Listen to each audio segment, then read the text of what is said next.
Let's mic आज का अखबार।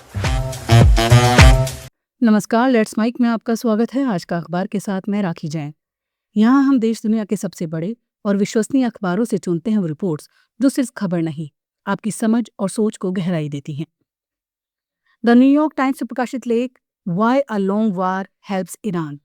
इसमें ये समझाने की कोशिश की गई है कि भले ही ईरान ने युद्ध शुरू नहीं किया, लेकिन अब वो इसे इतना लंबा खींचने में अपना फायदा देख रहा है। लेख कहता है, डोनाल्ड ट्रंप के लिए स्थिति मुश्किल बनती जा रही है क्योंकि धमकियों के बावजूद वो स्ट्रेट ऑफ हॉर्मुज को खुलवाने में सफल नहीं दिख रहे और इसका असर पूरी वैश्विक अर्थव्यवस्था पर पड़ रहा है, खासतौर पर तेल की बढ़ती कीमतों के रूप में। लेख के मुताबिक ईरान की रणनीति साफ है, युद्ध को इतना महंगा और कठिन बना दो कि कोई भी देश भविष्य में उस पर हमला करने से पहले 100 बार सोचे।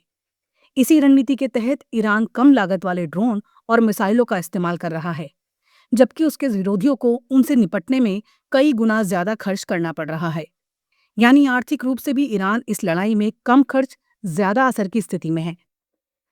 संपादकीय ये भी बताता है कि युद्ध के बावजूद ऊंची तेल कीमतें ईरान की अर्थव्यवस्था को सहारा दे रही हैं, जबकि खाड़ी देशों के तेल निर्यात पर ज्यादा असर पड़ा है। ईरान कम निर्यात के बावजूद ज्यादा कमाई कर रहा है। इसके अलावा स्ट्रेट ऑफ हॉर्मुज को बाधित करके ईरान ने पूरी दुनिया की सप्लाई चेन पर दबाव बना दिया है। यानी उसने दिखा दिया कि वैश्विक अर्थव्यवस्था को प्रभावित करने की कितनी ताकत रखता है। हालांकि लेख यह भी मानता है कि इसकी कीमत ईरान को भी चुकानी पड़ रही है, भारी बमबारी, अंदरूनी संकट और पड़ोसी देशों से बढ़ती दुश्मनी के रूप में। लेकिन इसके बावजूद फिलहाल ईरान इस युद्ध को एक रणनीतिक अवसर की तरह इस्तेमाल कर रहा है ताकि अपनी सुरक्षा मजबूत कर सके और भविष्य में हमलों को रोक सके। अंत में लेख का सार ये है कि ये युद्ध सिर्फ लड़ाई नहीं बल्कि एक संदेश है। ईरान ने दिखा दिया है कि वो वैश्विक सिस्टम की एक कमजोर कड़ी को पकड़ सकता है और उसे अपने फायदे के लिए इस्तेमाल कर सकता है। भले ही इससे उसके अंदरूनी संकट हल ना हो, लेकिन अंतर्राष्ट्रीय स्तर पर उसकी पकड़ और दबाव बनाने की क्षमता जरूर बढ़ती है।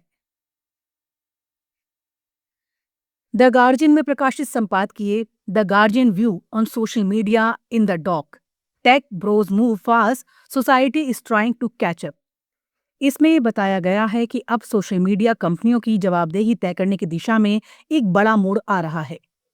हाल ही में अमेरिका की अदालतों में मेटा और यूट्यूब के खिलाफ आए फैसलों ने साफ किया है कि सिर्फ कंटेंट ही नहीं बल्कि प्लेटफॉर्म का डिजाइन भी नुकसानदेह हो सकता है, खासकर बच्चों और युवाओं पर।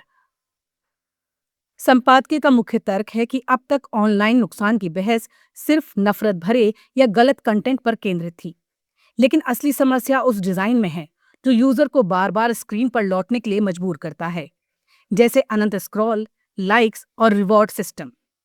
अदालतों ने माना कि ये फीचर्स जानबूझकर इस तरह बनाए गए हैं कि वो लत लगाएं और मानसिक सेहत पर असर डालें। यही वजह है कि इन कंपनियों को अब सार्वजनिक स्वास्थ्य पर उनके असर के लिए जिम्मेदार ठहराया जा रहा है। लेख ये भी बताता है ये स्थिति कुछ हद तक तंबाकू कंपनियों के खिलाफ 1990 के दशक में हुई कार्रवाई जैसी दिखती है, लेकिन अभी ये लड़ाई शुरुआती दौर में है। एक बड़ी चुनौती ये है कि टेक्नोलॉजी बहुत तेजी से बदलती है, जबकि कानून और नीतियां धीरे धीरे बनती हैं, जिससे कंपनियां अक्सर आगे निकल जाती हैं। संपादकीय का अहम संदेश ये है कि बच्चों की सुरक्षा को लेकर पहले ही सख्त कदम उठाने चाहिए थे, क्योंकि अटेंशन इकोनॉमी ने उनके दिमाग और व्यवहार पर गहरा असर डाला है।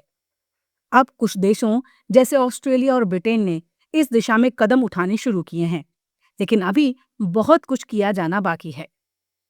आखिर में लेख कहता है कि सोशल मीडिया आज हमारी जिंदगी का जरूरी हिस्सा बन चुका है, लेकिन जिस स्तर का निमंत्रण ये कंपनियां हमारे समय और ध्यान पर रखती हैं, वो अभूतपूर्व है। इसलिए सिर्फ सरकार नहीं बल्कि पूरे समाज को मिलकर इस पर सोचने और नियम तय करने होंगे, ताकि तकनीक का फायदा तो मिले लेकिन उसके नुकसान को सीमित किया जा सके। अल जजीरा में प्रकाशित लेख what is LNG and what is it used for. इसमें समझाया गया है कि एलएनजी यानी लिक्विफाइड नेचुरल गैस क्या होती है और मौजूदा युद्ध के कारण इसकी सप्लाई में रुकावट क्यों पूरी दुनिया के लिए चिंता का कारण बन रही है। लेख बताता है कि प्राकृतिक गैस को बेहद ठंडा करके तरल रूप में बदला जाता है, जिससे उसका आकार बहुत छोटा हो जाता है और उसे आसानी से जहाजों के जरिए दूर दराज देशों तक पहुंचाया जा सकता है। खास बात यह है कि ये गैस दुनिया की करीब 1/4 ऊर्जा जरूरतों को पूरा करती है।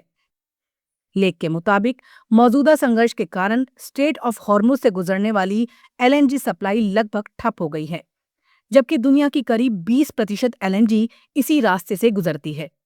इसका असर सिर्फ ऊर्जा तक सीमित नहीं है, ये घरेलू इस्तेमाल जैसे खाना बनाना, बिजली और हीटिंग से लेकर उद्योगों जैसे खाद, प्लास्टिक और दवाइयां हर जगह महसूस होता है। संपादकीय ये भी बताता है कि एलएनजी का इस्तेमाल बिजली उत्पादन में कोयले और तेल के मुकाबले अपेक्षाकृत साफ विकल्प के रूप में होता है और कई देशों की अर्थव्यवस्था इसी पर निर्भर है। खासकर खाद बनाने में इसकी अहम भूमिका है। इसलिए सप्लाई रुकने का सीधा असर खेती और खाद्य सुरक्षा पर पड़ता है। लेख का मुख्य संदेश ये है कि एलएनजी सिर्फ एक ईंधन नहीं, बल्कि आधुनिक जीवन और वैश्विक अर्थव्यवस्था की रीढ़ है। और जब स्ट्रेट ऑफ हॉर्मुज जैसे अहम रास्ते में रुकावट आती है, तो इसका असर पूरी दुनिया में फैल जाता है, ऊर्जा, उद्योग और खाने तक। यानी ये संकट हमें ये भी दिखाता है कि दुनिया की सप्लाई चेन कितनी एक दूसरे से जुड़ी और कितनी संवेदनशील है। द हिंदू में प्रकाशित संपादकीय अंधेरे का साया, ट्रांसजेंडर व्यक्ति संशोधन विधेयक 2026। इस लेख में कहा गया है कि ट्रांसजेंडर समुदाय से जुड़े इस नए कानून को जिस तरीके से जल्दबाजी में पास किया गया, वो लोकतांत्रिक प्रक्रिया और संवेदनशील मुद्दों के दोनों के साथ न्याय नहीं करता। लेख के मुताबिक संसद में बिना पर्याप्त चर्चा और बिना प्रभावित समुदाय से व्यापक बातचीत किए इस विधेयक को पारित करना ये दिखाता है कि सरकार ने लोगों की वास्तविक चिंताओं को नजरअंदाज किया है। संपादकीय का मुख्य तर्क है, ये विधेयक ट्रांसजेंडर पहचान को समझने की बजाय उसे सीमित कर देता है। जहां पहले सुप्रीम कोर्ट के NALSA versus union of India फैसले ने स्व पहचान को मान्यता दी थी, वहीं ये नया कानून फिर से जैविक आधार जैसे शरीर, हार्मोन या मेडिकल सर्टिफिकेट पर जोर देता है।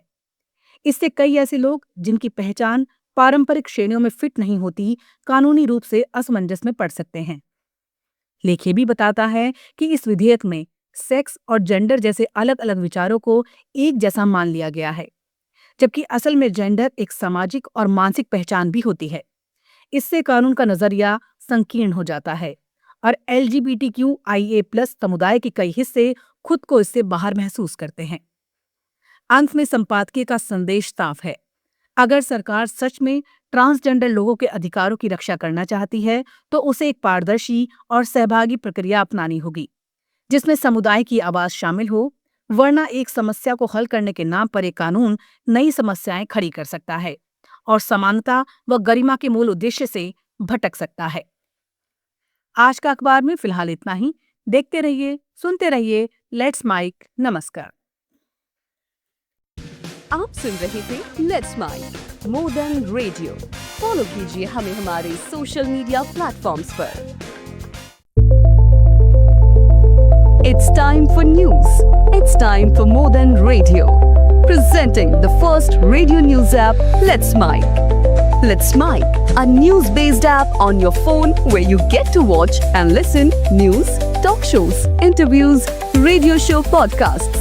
On Let's Mic, you get all relevant information of TV, print, radio, podcast, and digital. Let's Mic talks about every segment of life.